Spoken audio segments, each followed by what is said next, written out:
हो जाए। परीक्षित, पृथ्वी में यह बात प्रायः देखी जाती है कि अपने प्राणों का ही पोषण करने वाले जो लोभी लोग होते हैं, वो चाहे राजा हो चाहे कोई भी हो, वो अपने स्वार्थ की पूर्ति के लिए माता पिता भाई बंधु किसी की भी हत्या कर सकते हैं। माता की, पिता की, भाई की, बंधु की, मित्रों की, इष्ट की, किसी की भी। ऐसे स्वार्थी पुरुषों से कभी मित्रता नहीं रखनी चाहिए, नहीं हानि ही होती है। और कंस को पूर्व जन्म की स्मृति थी कि वो महान बलशाली भयंकर कालनेमी राक्षस असुर था, और उसमें भी भगवान ने, विष्णु भगवान ने मारा था कालनेमी को।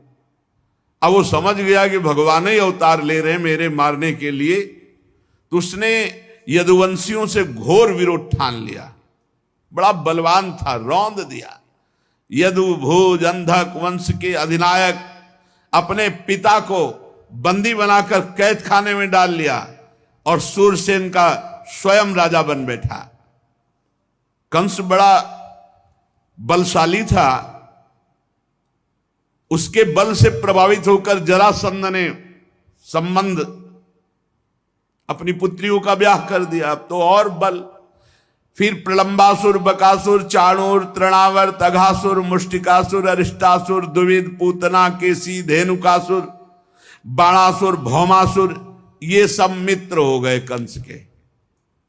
अब तो एक छत्र भूमंडल पर शासन। यदुवंशियों को जहां कोई दिखाई दे उनको नष्ट कर देना।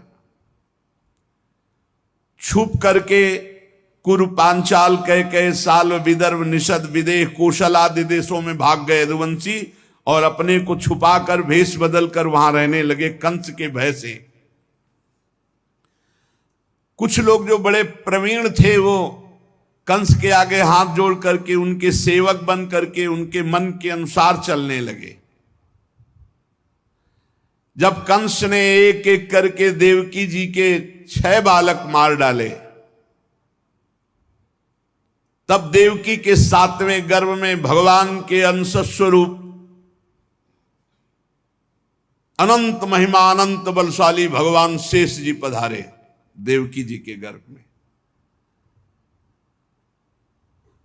रामावतार में थोड़ी दिक्कत महसूस हुई लक्ष्मण जी को।